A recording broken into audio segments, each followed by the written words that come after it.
Artillery rounds landed everywhere, and the German Panzers impatiently awaited the command to charge forward. It was November 1941, and the outskirts of Tula, south of Moscow, were heavily defended. Ludwig Bauer, a fearless Panzer ace gunner, awaited the charge while he opened fire at the enemy. Anti-tank artillery and a deep anti-tank ditch blocked their path, but Bauer and his crew pressed on. The tanks then rolled forward under the hail of enemy fire. Some were struck down immediately, but Bauer's Panzer II charged fearlessly, until the spearheading tanks dropped logs on the ditch to build a bridge. While enemy fire rained down, Bauer's tank, hit multiple times, continued to advance, while the gunner fired with perfect accuracy. Panzers exploded around him, but he pushed forward, his Panzer II rushing uphill. Then chaos erupted. A Soviet KV-2 heavy tank shell struck Bauer's tank directly. Fire and smoke engulfed him. The driver and radio operator were lost instantly, but Bauer miraculously survived, emerging with only shrapnel wounds. As he crawled from the burning wreckage, Bauer's eyes met those of the Soviet tank commander. He slowly got up and aimed with his Luger at the enemy vehicle. The Soviets laughed, and an instant later, the tank exploded. Just as Ludwig Bauer came up against a powerful adversary on the battlefield at Tula, today we face a new enemy, one we can't even see. Whether you realize it or not, our personal data and privacy is under constant assault from data brokers. These modern-day infiltrators collect, aggregate, and sell our most sensitive details, from names and addresses to social security numbers and online activities. But fear not, just as Bauer could depend on his trusty Luger to take on the Soviet war machine, today you have a reliable weapon at your disposal in the fight against data brokers. In the online world, Incogni is your digital sentinel in the fight to put the power back in your hands. With data breaches hitting record numbers, a staggering 72% increase from the previous year, the need for protection has never been greater. Incogni stands guard, reaching out to data brokers and demanding the removal of your personal information. They handle any resistance, keeping you updated on their progress every step of the way. But Incogni doesn't just protect you. With their family and friends plan, you can extend this digital shield to up to 4 of your loved ones. It's like having a personal squad watching your back in the data privacy battlefield. Don't let your personal information become a casualty in this unseen war. Take control of your digital presence with Incogni. For our dedicated Dark Docs viewers, Incogni is offering an exclusive 60% discount on their annual plan. Simply use the code DARKDOCS at the link in the description. Remember, in the world of data privacy, vigilance is key. Let Incogni be your ally in safeguarding your digital future. The German Third Reich's invasion of Poland in September 1939 marked the start of World War II, showcasing the Wehrmacht's Blitzkrieg doctrine. This new strategy, combining infantry, armor, and air support, gave rise to the Panzer Corps. Captivated by Panzer leaders and their steel warhorses, German youth flocked to join the armored elite. The hype intensified after successful campaigns in Belgium and France. Among these eager recruits was 18-year-old Ludwig Bauer, who enlisted in late 1940. Excelling in his studies, Bauer endured rigorous training and was assigned to the 3rd Company of Panzerersatzabteilung 33 in Austria. There, he mastered various Panzer models and specialized as a gun layer. In early 1941, Bauer's unit, along with most German armored divisions, was quietly moved eastward. Though unannounced, the writing was on the wall. Germany was preparing to invade the Soviet Union. On June 22, 1941, Ludwig Bauer's desire came true when the Reich finally launched Operation Barbarossa. At 3 a.m., a massive bombardment across the vast 2,900-kilometer front marked the beginning of the world's largest military invasion in history. Bauer marched into enemy territory alongside 3 million Axis troops, escorted by some 3,550 tanks and armored vehicles. 7,200 artillery pieces, and over 2,700 combat aircraft. The Red Army, on the other side, comprised 5.5 million men, 25,000 tanks, 117,000 assault guns, and over 18,000 combat aircraft. Nonetheless, the Wehrmacht did not flinch and ventured forward, with army groups north, center, and south making colossal claims of land and captured soldiers, equipment, and supplies. The advanced German combined arms tactics were no match for the Soviet troops. Ludwig Bauer was assigned to Panzerjäger Abteilung 521, a tank hunter unit operating Panzerjäger 1 self-propelled anti-tank guns, essentially a Czech 4.7cm anti-tank gun mounted on a Panzer I chassis. Attached to the 3rd Panzer Division, it was with this unit that Bauer first experienced combat. He fought in the Battle of Kiev in September 1941, when the German forces took over 650,000 Russian prisoners and captured more than 3,000 guns and 800 tanks. Originally infuriated by his transfer to an assault gun unit, Bauer carried on, knowing there was no way around it. In his next tank battle, as the smoke cleared, Bauer's eyes widened in disbelief. The behemoths before him, the T-34 and KV-1, were unlike anything he'd ever faced. His trusty Panzer, once a symbol of German might, now seemed a mere toy. With a deafening roar, the Soviet tanks unleashed the fury of their 7.62mm guns. Bauer watched in horror as his comrades' tanks, vehicles he once thought invincible, crumpled like tin cans under the relentless barrage. One by one, his friends vanished in plumes of fire and twisted metal. The battlefield, once alive with the sounds of the German advance, now echoed with the ghastly silence of defeat. As shell after shell found its mark, Bauer realized with growing dread that this was no longer a triumphant battle, but a struggle for survival. In the face of such overwhelming power, Bauer's resolve wavered. He felt the icy grip of fear for the first time since the war began. The question that haunted him wasn't if he would survive, but for how long. But hope was not lost. The innovative sloped armor of the T-34 also made it difficult for the Germans to overcome it with a frontline assault, but soon they found ways to overwhelm them from behind and take them out. With his new crew, Bauer was now constantly on the move, employing his Panzerjäger 1 self-propelled anti-tank gun to tear apart the Red Army's newest and most powerful armored vehicles from the rear and sides.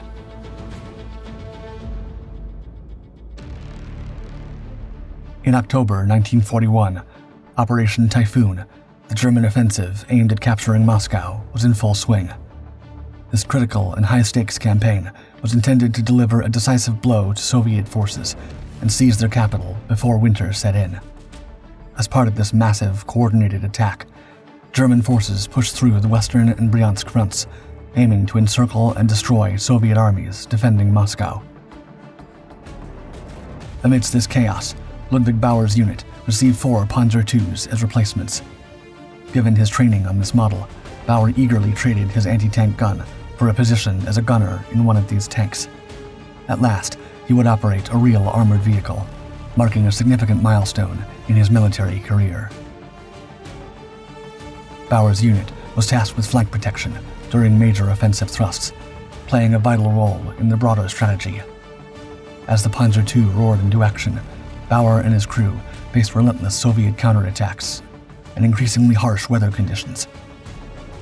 The infamous muddy terrain, known as the Rasputitsa, turned roads into quagmires, challenging the mobility of even the most nimble tanks. Despite these obstacles, Bauer's gunner skills and intimate knowledge of the Panzer II proved invaluable. In fierce skirmishes on the flanks, he expertly targeted Soviet positions, providing crucial support for the leading German thrusts. His experience in the tank quickly solidified his reputation as a capable and courageous soldier. Throughout Operation Typhoon, Bauer's role on the flanks was critical in maintaining pressure on Soviet forces and protecting the advancing German units from counterattacks. This was no small feat, considering the limitations of his Panzer II, with its modest 20mm gun and 35mm armor protection. Yet, Bauer's determination and skill allowed him to make significant contributions to the offensive, even as the harsh realities of the Eastern Front began to unfold around him. As autumn deepened, Bauer's unit found itself on the outskirts of Tula, a city south of Moscow. Here, they faced not just the Soviet army, but also a fiercely defensive civilian population. The Soviets had fortified their position with anti-tank artillery and an imposing anti-tank ditch, presenting a formidable obstacle to the German advance. Yet, the Germans were undeterred. The spearhead, led by Panzer IIIs carrying logs, charged forward without hesitation. As they neared the ditch, enemy fire rained down, peppering Bauer's tank. Despite the onslaught, he maintained his composure, firing with remarkable accuracy as they closed in on the enemy position. Panzers began to fall around him, victims of the relentless Soviet barrage. But as the logs were dropped to bridge the ditch, Bauer's Panzer II seized the moment and rushed uphill. Just as they crested the rise, with the city's horizon coming into view, all hell broke loose. A shell from a KV-2 heavy tank found its mark, striking Bauer's Panzer II directly. In an instant, fire, blood, and smoke engulfed the young gunner. The driver and radio operator perished instantly, but by some miracle, Ludwig Bauer survived. He emerged from the wreckage with 5 pieces of shrapnel embedded in his body and numerous other wounds. It was November 1941, and Bauer was sent to the rear for recovery. However, the demands of war allowed little time for rest. By early January 1942, Bauer was back in the field, this time transferred to 1st Panzer Regiment 33. Fortune smiled at him, as the unit had just received a new batch of upgraded Panzer IIIs, boasting improved 50mm main guns, enhanced armor, and increased mobility. Once again in the gunner's seat, Bauer unleashed havoc against Russian tanks. However, on June 28, 1942, during the first day of the offensive to capture Voronezh, fate struck again. Bauer's Panzer III, commanded by Lieutenant Sursa, encountered heavy resistance at the Tym River, some 450 kilometers south of Moscow. Soviet anti-tank guns bristled on the opposite bank. As mechanized infantry and panzers began their perilous crossing, Bauer carefully targeted enemy emplacements. Suddenly, their tank took a direct hit to the turret cupola. The impact claimed the life of Lieutenant Sursa and rendered the tank inoperable. Remarkably, Bauer and the rest of the crew emerged with only minor wounds. It was his second close call, but the war was far from over.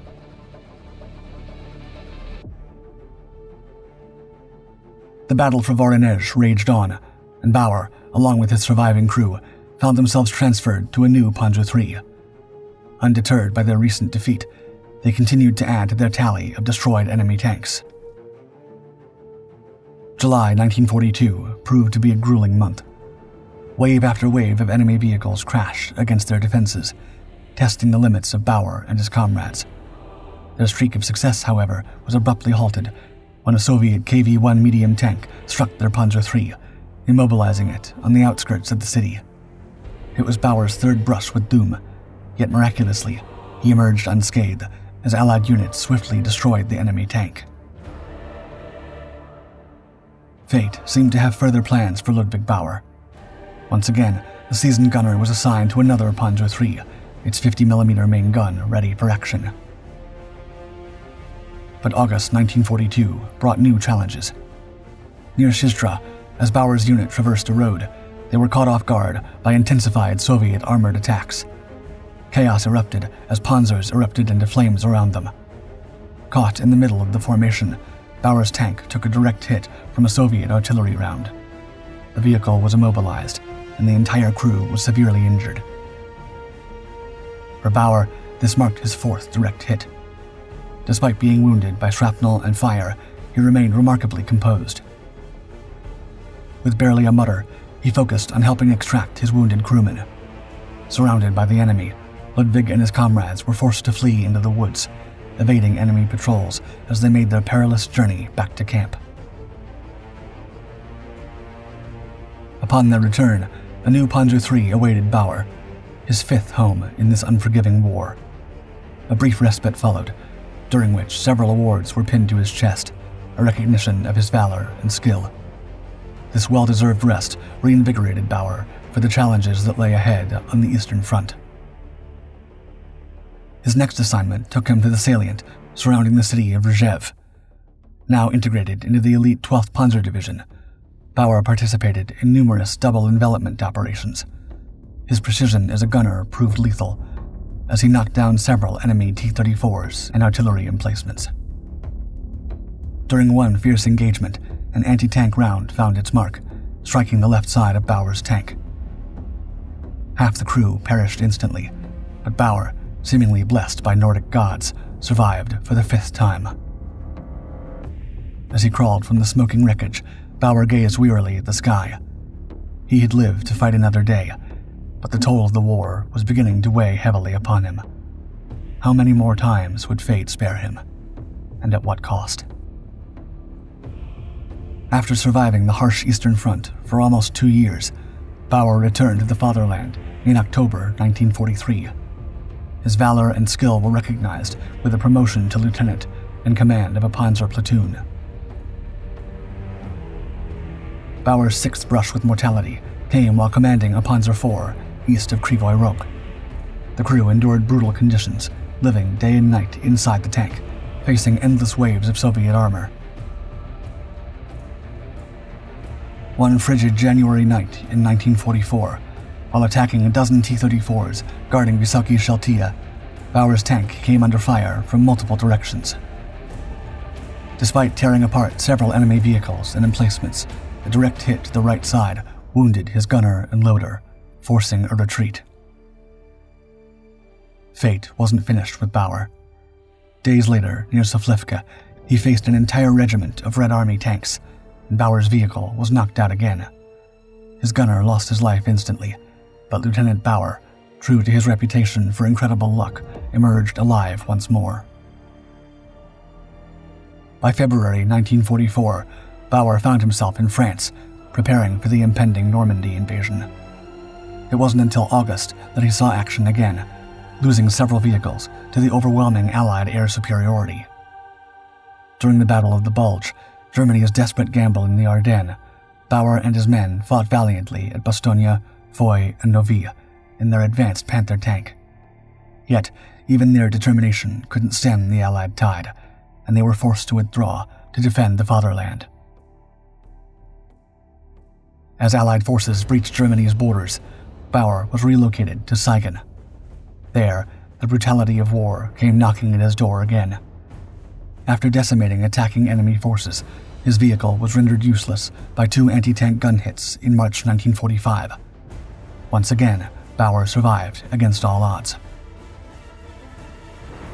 In a cruel twist of fate, Bauer's 9th and final encounter with mortality came on April 10, 1945, from friendly fire.